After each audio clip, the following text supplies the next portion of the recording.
참 좋은 우리 주님의 날에 이곳에 찾아오셔서 함께 예배드리는 귀한 분들 한 분 한 분을 진심으로 환영하고 사랑하고 축복합니다. 함께 예배드리는 믿음의 형제 자매님들, 좌우에 계시는 분들과 서로 축복하겠습니다. 함께 예배하니 참 좋습니다. 인사하겠습니다.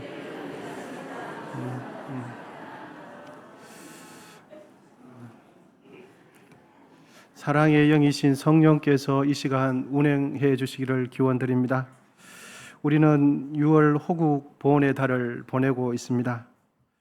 이 6월을 호국 보훈의 달로 지키는 이유는 나라를 구하기 위해 목숨을 걸고 싸웠던 역사적인 사건들이 이 6월에 많이 모여 있기 때문입니다. 임진왜란 당시 최초의 의병을 일으킨 망우당 곽재우 장군이 가산을 털어서 의병을 일으킨 날도 양력으로 6월 1일이 됩니다. 그리고 나라를 위해 목숨을 바친 이들을 기리는 그 현충월도 6월 6일이 되고요. 무엇보다도 우리 민족 역사상 가장 큰 비극적인 6.25 전쟁이 발발한 것도 이 6월에 있기 때문입니다. 나라와 민족을 위해서 자신의 목숨을 기꺼이 바치고 헌신하신 옛 선조들의 은혜에 감사하는 마음을 가지는 것, 그리고 그 은혜에 조금이나마 보답하는 마음을 가지는 것은 대한민국 국민으로서 지극히 마땅한 일이고 당연한 일입니다. 예수 그리스도 안에서 구원을 받은 우리도 여러분 대한민국 국민이라는 것을 잊지 말아야 합니다. 내가 대한민국이 있기 때문에 내가 있는 거죠. 이 나라가 있기 때문에 내가 있는 것을 잊지 말아야 합니다. 선조들이 생명 바쳐온 이 나라, 선조들이 피땀으로 일궈온 이 나라, 더욱 살기 좋은 나라로 만들어서 부강한 나라로 만들어서 다음 세대인 우리 후손들에게 잘 물려주어야 할 줄 믿습니다. 그러므로 우리는 항상 애국, 애족을 해야 하고 믿는 자들은 항상 나라와 민족을 위해서 기도하면서 살아야 할 줄 믿습니다.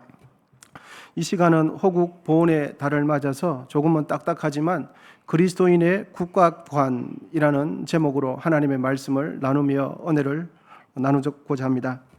오늘 본문은 로마 황제였던 네로가 통치할 때 초기 시기점에 기록된 부분으로 보여집니다.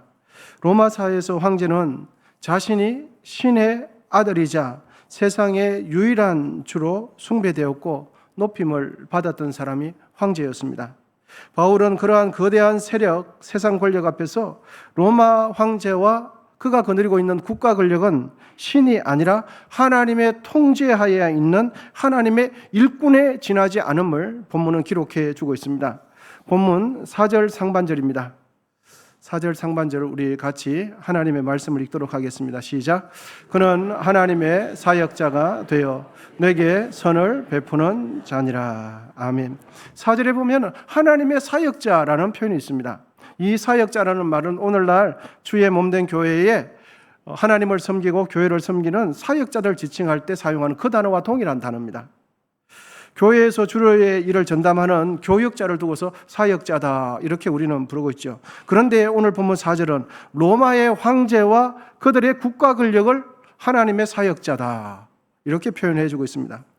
세상의 권력자, 통치자들을 여러분 하나님의 사역자라고 규정을 한다면 그러면 그들은 누구의 권한 아래, 누구의 통제 아래 있다는 뜻이 됩니까? 그렇습니다. 하나님의 통제 아래 있는 사람들이 세상의 권력자다 하는 것이죠.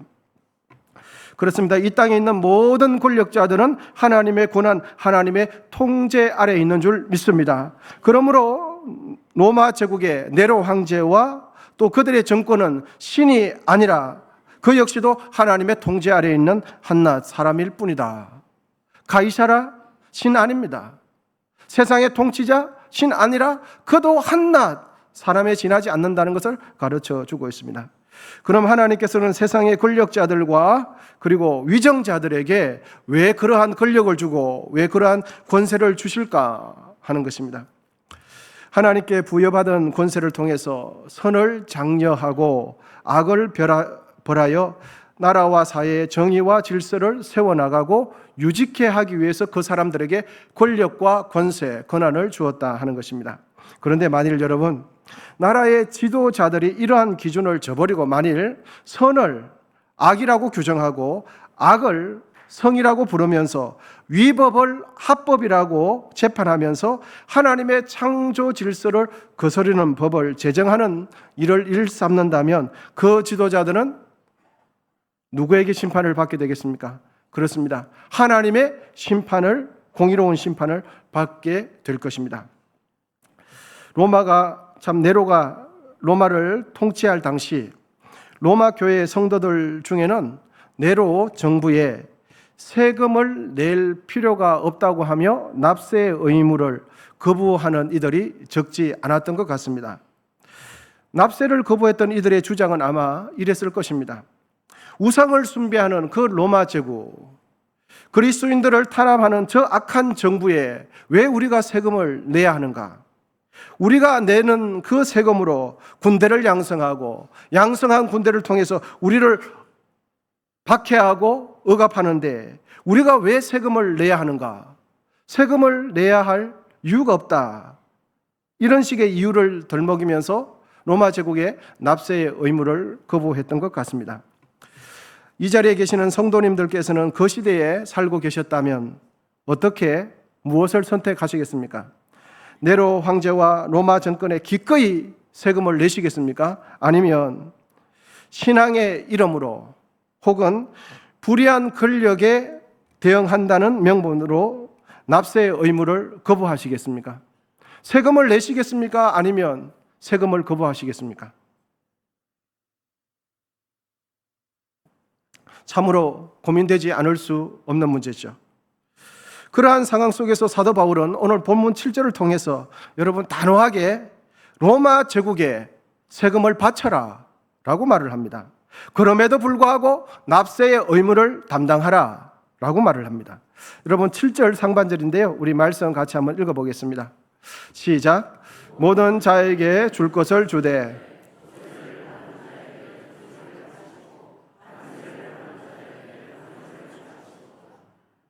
7절에 있는 이 조세라는 것은 당시 로마 제국이 피지배계국 그리고 식민지 나라에 부과했던 직접세를 이야기합니다. 예를 들면 인두세, 토지세를 조세로 바치라고 말합니다.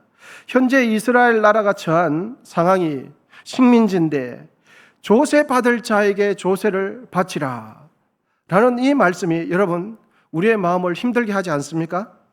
아무리 성경에 기록된 말씀이긴 한데 이스라엘 민족의 처한 상황에 너무 맞지 않는 말씀 아닌가?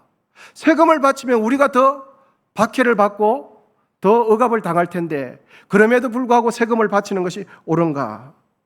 기록된 하나님의 말씀이긴 하지만 이 말씀 이해하기 힘들고 이 말씀 받아들이기 어렵고 다른 말씀은 순종하겠는데 이 말씀은 순종하기 힘든 말씀 아니겠습니까? 그런데 우리 예수님께서도 본문에 바울처럼 로마 황제에게 세금을 내라고 동일하게 말씀합니다. 우리 예수님도 로마 황제에게 세금을 바치라고 말을 해요. 마태복음 22장 21절 말씀인데요, 우리 같이 한번 읽어보겠습니다. 시작. 이르되 가이사의 것은 이에 이르시되 그런즉 가이사의 것은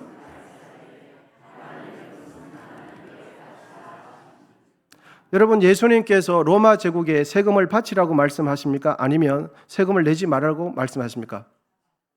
맞습니다. 로마 제국에 세금을 바쳐라.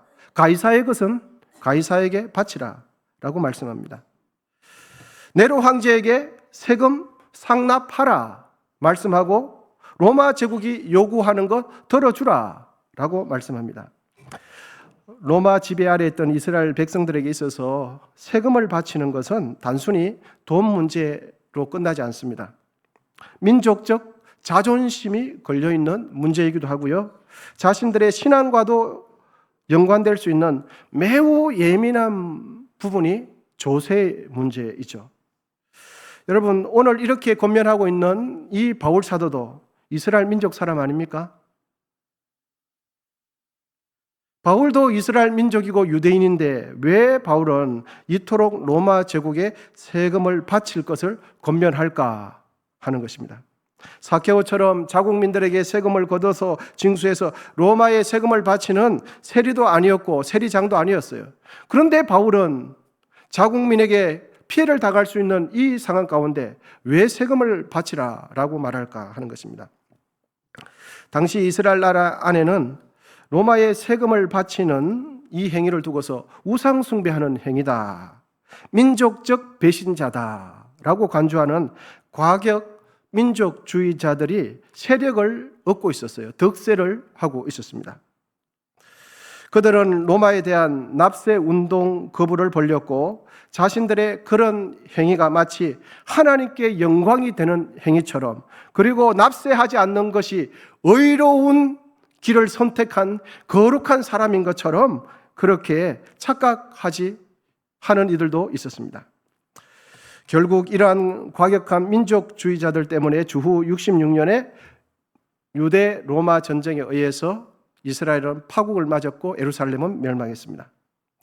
여러분, 바울은 왜 분명히 이스라엘 백성이고 유대인인데 왜 로마 제국에 신앙의 이름으로 세금을 바치라고 권면을 하는 것일까 하는 것입니다.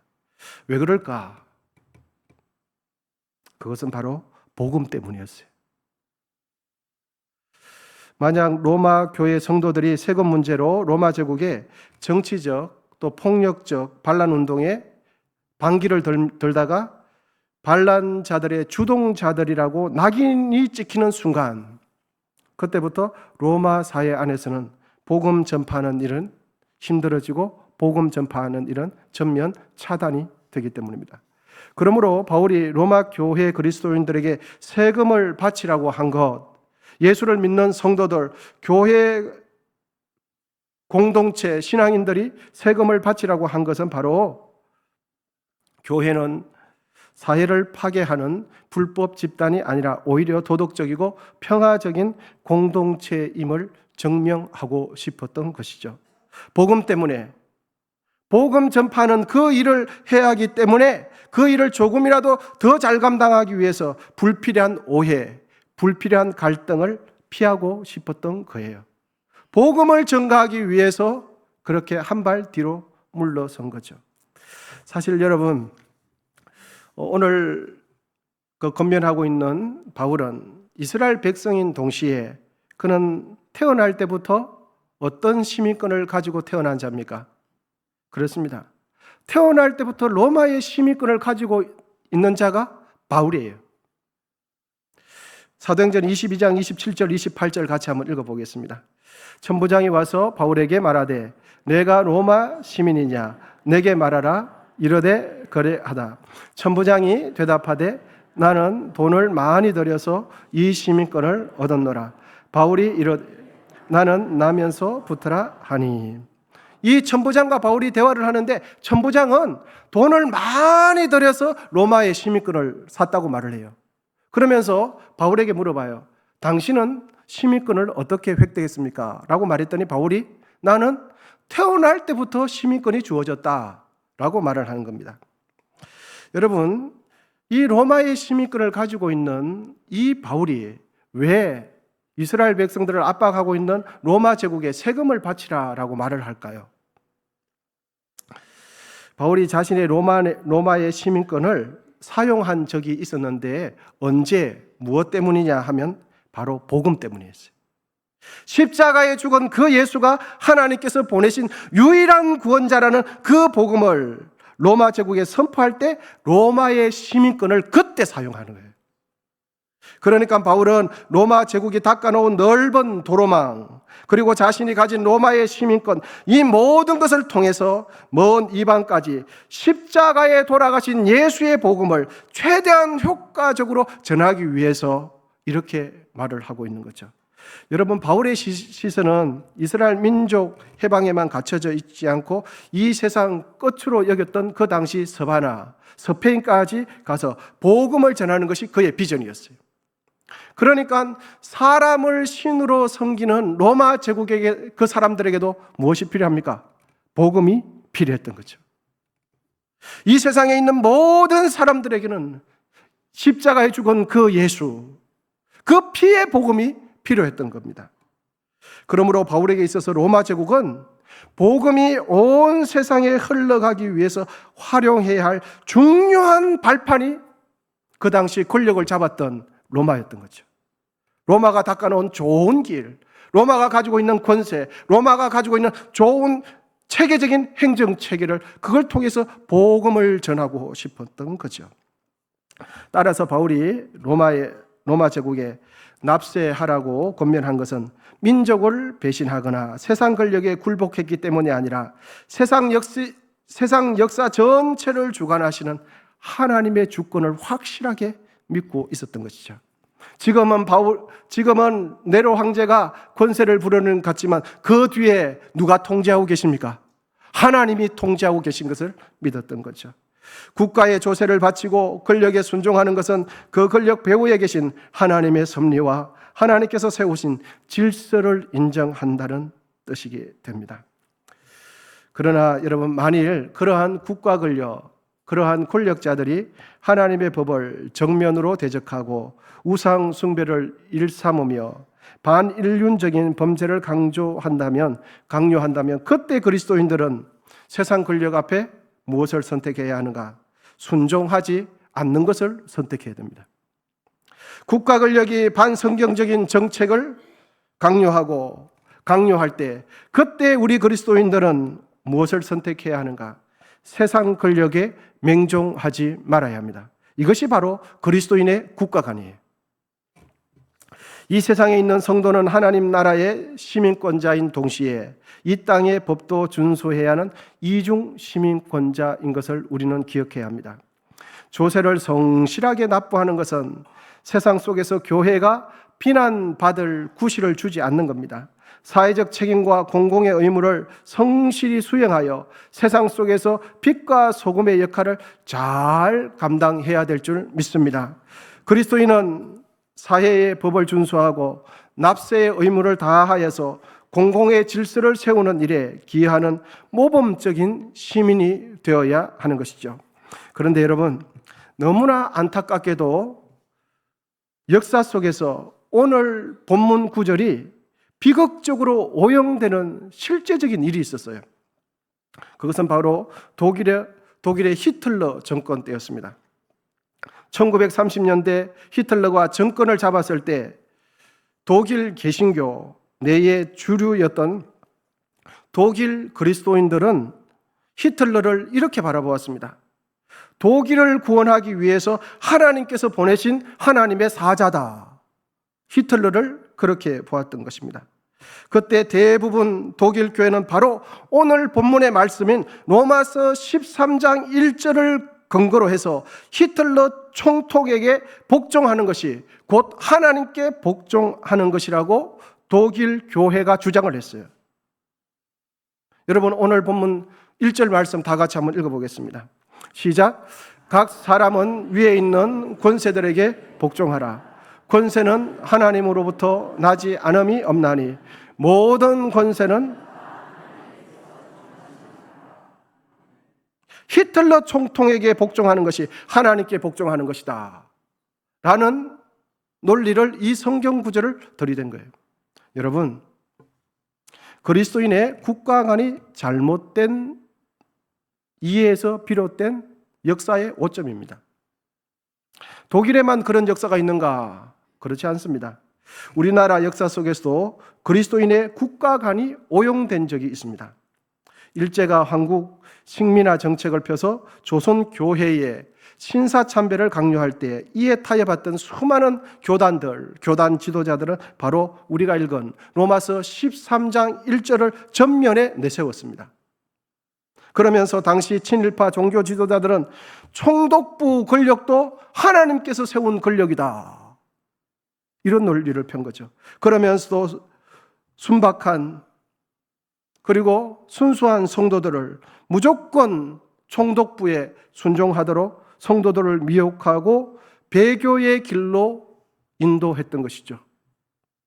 그때 타락한 지도자들이 전면 내세웠던 성경 구절이 오늘 13장 1절이에요.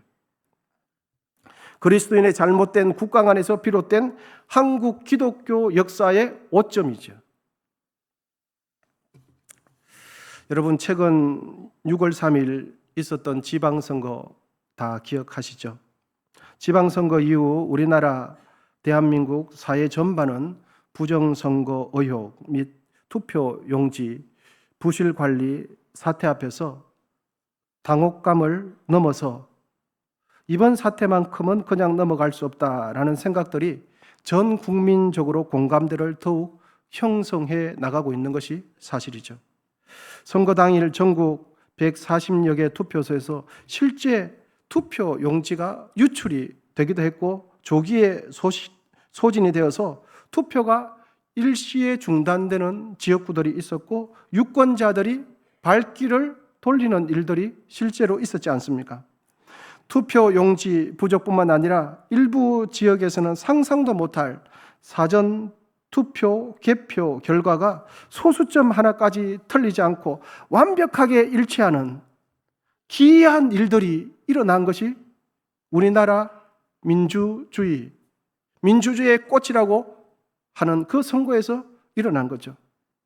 이처럼 유권자들의 참정권이 침해당하자 전국의 대학가를 중심으로 대대적인 시국 선언이 발의가 되었습니다. 지난 6월 10날 민주항쟁 39주년을 기념하는 그 일을 기점으로 전국 18개 주요 대학 총학생회가 연대해서 시국 선언을 하였습니다. 길거리로 수만 명의 청년들이 쏟아져 나오고 있습니다. 청년들의 목소리는 이겁니다. 정치적인 우편향 없습니다. 정치적인 좌편향도 없습니다. 청년들의 목소리는 이거 하나입니다.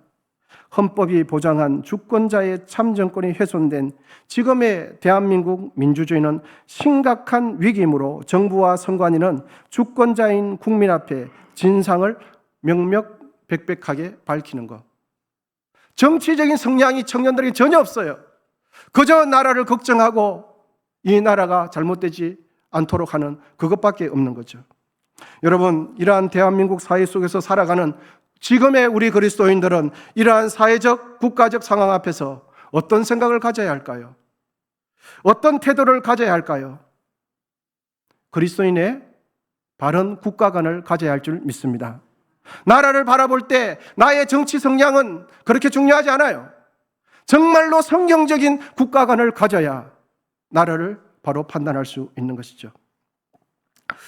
2023년에 개봉하여 많은 국민들에게 큰 울림을 준 서울의 봄이라는 영화가 있습니다. 아마 보신 분들도 많으실 것입니다. 이 영화는 1979년 12.6 사태 이후 같은 해 12월 12일 수도 서울에서 발발한 신군부 하나의 세력의 군사 반란을 다루고 있는 영화가 이 영화입니다. 여러분 보셔도 괜찮은 영화인 것 같습니다. 영화 속 주인공으로는 당시 권력의 눈이 먼 인물이 있습니다. 영화 속 인물이 이름이 이렇습니다. 전두광, 그리고 노태건. 이 두 사람을 중심으로 한 신군부 세력은 북한을 경계해야 할 전방에 있는 부대까지 서울 시내로 내렸어요. 그리고는 정권을 찬탈하려고 할 때 그 부대를 이용한 거예요. 북한을 경계해야 할 그 부대까지 자신의 정권을 잡기 위해서 군사를 사용한 거죠. 이에 맞서서 진압군 수장, 영화 속 인물입니다. 이태신 장군은 끝까지 수도 서울과 시민들의 안전을 지키기 위해서 고군분투를 그려내는 그런 영화입니다. 조금은 각색된 부분이 없지 않아 있지만 실화를 바탕으로 한 영화인 거 잘 아시지 않습니까? 비록 그날 밤에 국민의 주권과 정의는 총칼을 앞세운 불의한 세력에 짓밟히고 말았지만 그 해 겨울이 지나고 다음 해에 찾아온 1980년 서울의 봄 때는 결국 불의한 정권에 맞서서 거리로 쏟아져 나와 민주주의를 외친 인물들은 누굽니까? 지금의 대한민국 상황처럼 평범한 대학생들이었고 평범한 시민들이었어요. 나라가 위기의 순간을 맞을 때 역사의 물줄기를 공의와 정의로 되돌려 놓는 이들은 위정자들, 정치인들이 아니라 깨어있는 평범한 시민들이었어요. 그리스도인의 국가관은 분명합니다. 나의 정치 성향과 상관없이 현재 나라의 지도자와 정권을 존중하고 그들을 위해서 기도해야 될 줄 믿습니다. 그것이 그리스도의 국가관의 처음이에요. 투표할 때는 내가 원치 않는 사람이 대통령이 되었어도 대통령이 당선이 되기만 하면 우린 모두는 한 마음으로 그 대통령을, 위정자들을 위해서 열심히 기도해야 될 줄 믿습니다. 왜냐하면 그들에게 그러한 권력을 부여해 준 분이 바로 하나님이시기 때문이에요. 하지만 세상의 권력자들이 지켜야 할, 유지해야 할 공의와 정의를 저버리고 하나님의 창조 질서를 거스르는 법을 거행할 때는 세상의 권력에 맹종하지 말아야 합니다. 이것이 바로 그리스도인의 성경적인 국가관이 되는 거예요. 이제 말씀을 맺겠습니다. 하나님은 무질서의 하나님이 아니라 질서의 하나님이십니다. 그런데 하나님께서 인정하시는 그 질서는 반드시 공의와 정의를 기초 위에서 세워지는 질서가 하나님께서 인정하시는 질서죠. 공의와 정의가 왜곡된 속에서 세워진 법은 악법이에요. 이번 호국의 달을 맞이하면서 선조들이 피땀으로 지켜온 우리나라에 하나님의 공의와 정의가 강같이 흐를 수 있도록 함께 기도하십시다. 우리의 두 손에 대한민국 시민이라는 책임과 의무를 거머쥐고 또한 우리의 가슴 속에는 거룩한 성령의 불을 품게 되시기를 축원드립니다. 그리하여 거룩한 하나님의 백성으로도 잘 사시고 대한민국 국민으로서의 삶 모두에서 본이 되므로 하나님을 증거할 뿐만 아니라 이 사회 속에서 선한 영향력을 끼치는 신실한 그리스도인들이 다 되시기를 주의 이름으로 축복합니다. 기도하겠습니다.